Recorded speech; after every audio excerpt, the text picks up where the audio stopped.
I'm doing pretty well. My numbers is steady going up, and they're looking better each week that I go to dialysis, and they have me on the right type of insulin now, and the right type of blood pressure medicine. So I'm doing pretty good. I'm doing pretty good. I'm just so excited about the rally. I'm excited about it to see people come out and to see people come together as a whole to try to correct the wrong. So, I haven't been asleep all night.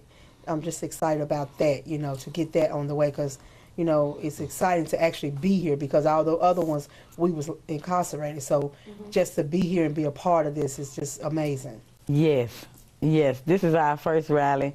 And, we seen it on TV because, like James said, we was incarcerated. So we seen it on TV and seen all the people. So to actually be here it's so exciting. And me or her couldn't even sleep last night because it's so many people, have been fighting for us. And we want to get a chance to show, our appreciation. And we want to get a chance to meet them because we never met them. No farther than, they was emailing us when we was incarcerated and writing us and stuff. But in person, we never had a chance to meet them. There's no words to express how you feel when you have thousands of people, praying for you and rallying behind you. It's just amazing that it just shows that the American people when can come together, and it's just awesome, listen to the radio, like yesterday I went to visit my father's grave, and the whole time I was driving down there, the radio constantly every 10-15 minutes about the rally and the Scott Sister stuff, and just to hear that and hear people people comments and stuff, it's overwhelming. It's just great. Jackson will always be home to me, always, and I miss it so much. I go around and I'm praying that me and my sister get pardoned because this is my home. This is my home regardless of what. This is my home. This is where I want to be. I miss my people down here, but Mississippi, it stained me. It have stained me. Excuse me. Even when we was driving down here, and when it said "Welcome to Mississippi," my hands just started shaking. And the whole time I'm here, I'm just on eggshells. No, I don't think I could ever live here and not be nervous. Last night when I had got in and we heard about it, and when I laid in my bed and and I cried because I don't understand why. I don't understand.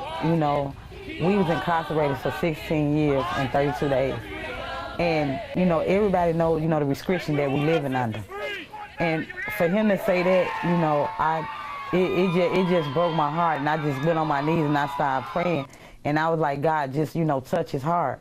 Just touch them because, this is not a way for a person to live. It's not. How you feel? When I heard it, I was walking through the hotel and actually someone from the media called me and they was telling me that this is what he said, and and I immediately told them they need to call my attorney, that I couldn't comment on nothing. But then when I seen it on the news last night, it didn't faze me none. It really didn't, because I know that he don't want to send the message. It's okay to murder someone in Mississippi and get a pardon.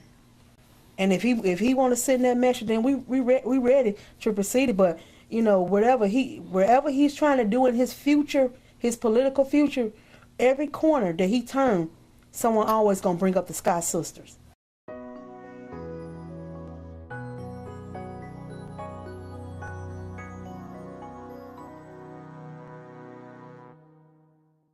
Well, I think whatever he says, that's the message we're going to take to the supporters, that's the message we're going to take to the world. I think that perhaps the people who he's trying to get to vote for him for president would like to know that he doesn't want to save any space in order to consider releasing from parole 2 women who have spent 16 years in jail for allegedly being involved in a crime involved $11 at the same time that he's pardoned 5 men, 4 who have killed their wives or their girlfriend, and 1 who has killed a 91-year-old person. So if that's the kind of comparisons that he wants to be made in terms of his legacy as governor and in terms of his partitioning to become part of the national hierarchy, then we'll certainly carry the message to the people that he gives it to.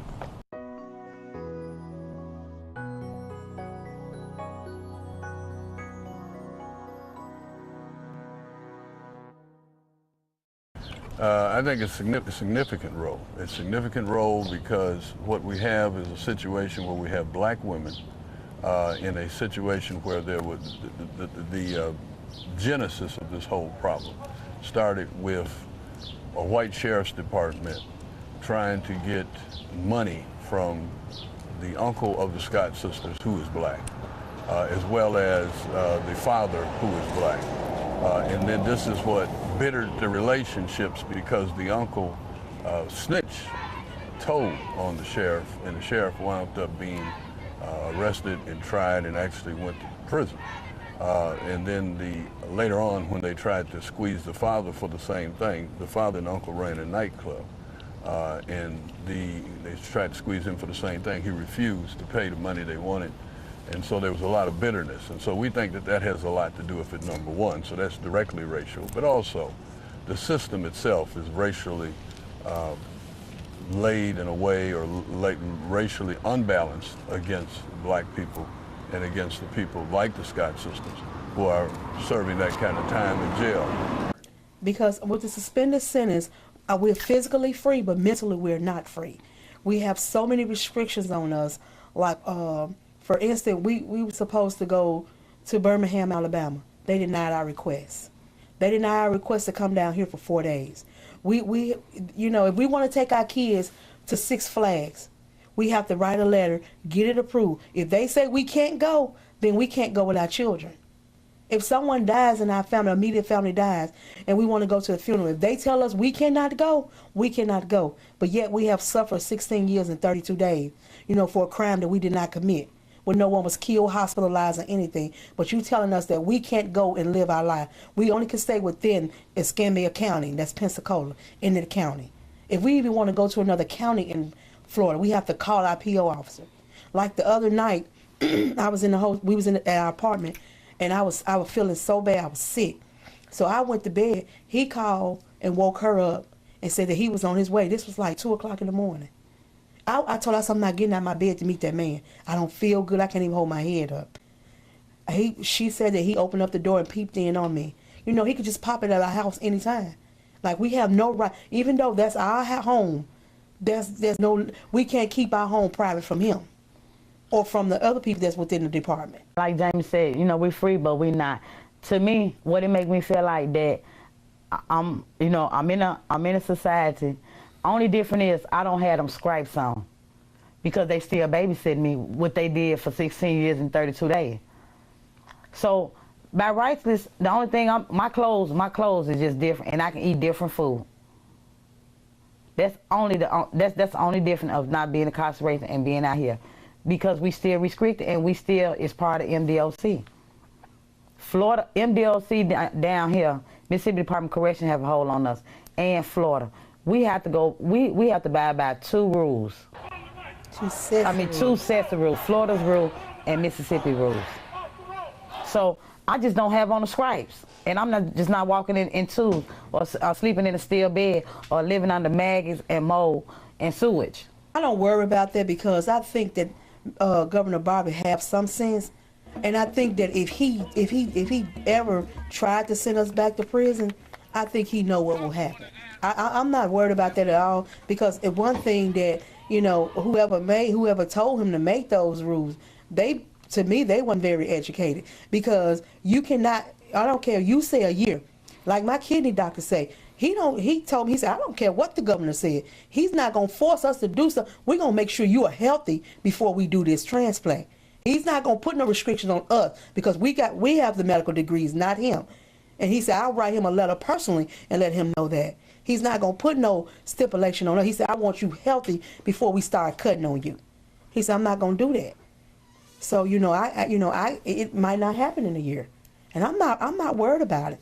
Yeah, I want to get off that machine so bad, but I'm not just going to get butchered up to satisfy anyone. You know, I'm not going to do it. Well, we're with this program. It's the name of the place is Pensacola. It's in Pensacola, Florida, and it's called Thin and Healthy. In the program, no, I never had faith in none of them programs, but this program actually works. And what we do is we go every day for exercise, and they give us meal plan. And in 2 weeks' time, I have lost 14 pounds on this. And then my dialysis numbers is great now. Ever since the weight been coming down, I haven't had that much fluid on me, and it's been wonderful. The program, it really truly works, and I'm on it, and Gladys on it, and you know, like even if we try to venture off, like last night I tried to eat a piece of fried chicken, got sick of because I hadn't ate fried food in over 2 weeks, you know, or drinking sodas or none. I don't drink but water and eat boiled food and stuff like that, and the program actually worked. So that's what we're doing now. And the man that's over the program, he was a kidney doctor for 40 years. So he know how far to take me and what to do. And my kidney doctor, he worked with him. So he's studying communication with him, letting him know what's going on with me and what's been. Today, I'm hoping that Haley Barber will change his heart and do the right thing and pardon me and my sister and let us live our life. Let us live a normal life. Let us enjoy. It was already been taken away. Let us enjoy it. I would like to say to Haley Barber that, you know, can't nobody change the past. Like I say, from day one that we are innocent. We did not commit the crime. Please let us live our life. Pardon us. We was incarcerated when they was born and stuff, and so my mom, she used to bring them down like twice a year. But we really didn't know them, you know, father. We seen them grow up through pictures. I don't think you never met Gracie maybe you was in prison. I never met my granddaughter until I got out. And she a trip. Because instead of her calling me Gladys, she called me Grandma Gacy. She can't say Gladys, but it's, you know, just seeing them and seeing pictures and just really being around them, it's awesome. But we work on it because, like I said, you know, they was young when we got incarcerated, and so they really don't know us. And so we like taking one day at a time. We're going through counseling and stuff because, you know, we all need it. Today we bridge our understanding of what ails us as a community. You see, we have a problem. Some of you thought that after you elected your black president, your problems were done. Yeah, you did. Some of you thought that, right? Some of you thought that. Well, Obama, and I have to say this, though I disagree with him on Libya, Obama's election has definitely meant that there have been some strides with respect to civil rights, right? It's wonderful. I had a teacher conference meeting with my grandson teacher, and she told me that since I've been home and been working with him with his numbers and stuff, that he have improved a lot. And she said, you know, it's a good thing that you're home now, and just taking them to the park and just doing things normal with them. You know, like I say that, you know, and when I was younger, before all this happened, my father used to take us to Six Flags every year. He never missed a year. And I want to do that with my grandkids. But right now I can't because I need a pass to be able to go. And, I just want to, I'm grateful that Governor Barber did the suspended and released us. I'm grateful he did the first step. But the ultimate step is to let us live our life. You said on national TV that you don't feel that we are a threat to society and all this and that. Let us live our life. Why are we still up on these restrictions like we are a threat? No, we just want to thank everybody that's coming out and just keep praying for us and, and hopefully that Governor Barber will do the right thing. Anytime you have two innocent women who can be sentenced to 2 life sentences for $11 for a crime that they didn't commit, what you have is a human rights problem. When the governor of Mississippi is asked, what will he do when you show up on these Capitol steps?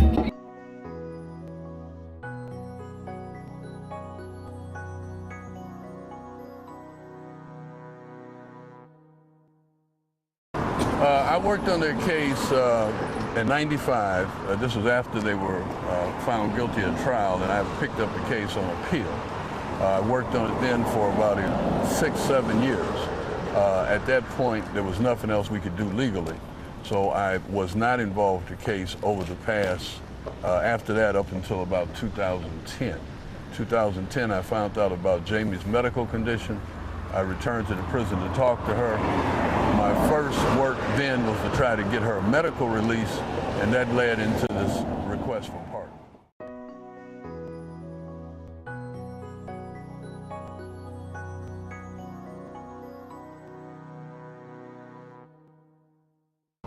The goal for the rally is to mobilize support, to let the governor know that people think it's important that he pardon the Scott sisters.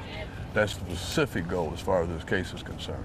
It's also to give the Scott sisters an opportunity to thank the people who have helped them over the years in terms of giving them support so they could ultimately get out of prison.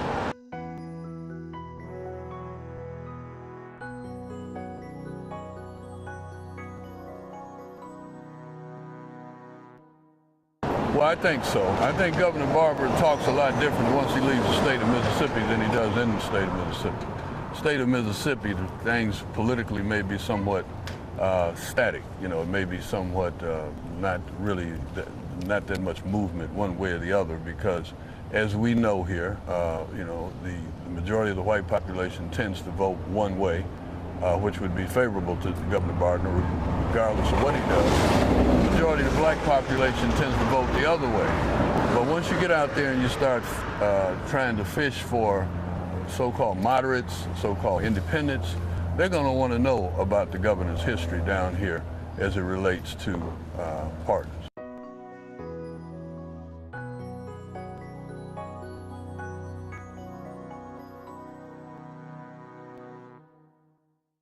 Oh, well, I just want to just tell everybody that to keep following us, keep supporting us.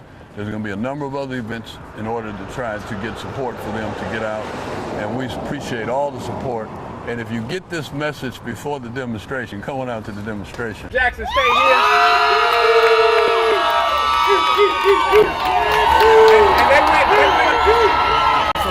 And they went a little further in the room and told me that Tougaloo was here.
It been hard, it been long, and last night when they told me, I got on my knees and cried. Because he said, hold the space. It ain't gonna be no space in there. But I know that it's a God up above. And he a just God. He's gonna get tired of this injustice. 16 years and 32 days was enough. So we asking y'all, we demanding a full pardon. Ain't gonna let no prison, ain't gonna let no prison turn me round, oh no, turn me round, oh no, turn me round. Now, right now. Sisters must be free.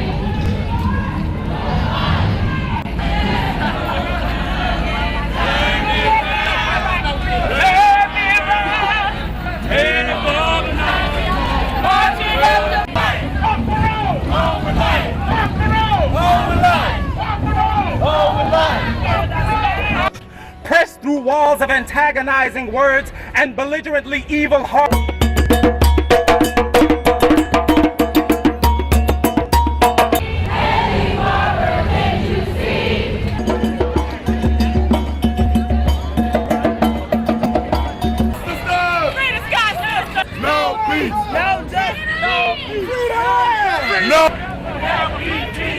Free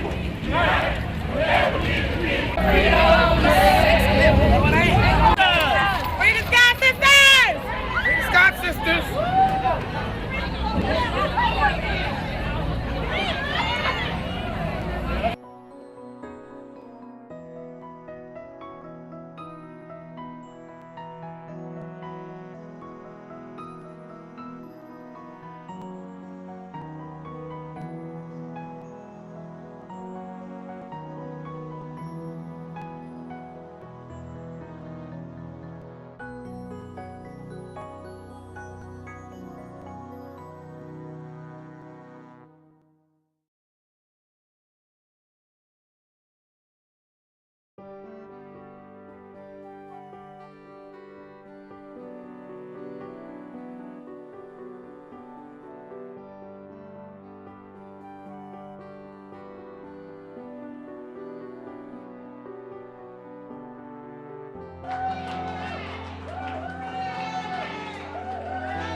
It's still a dream.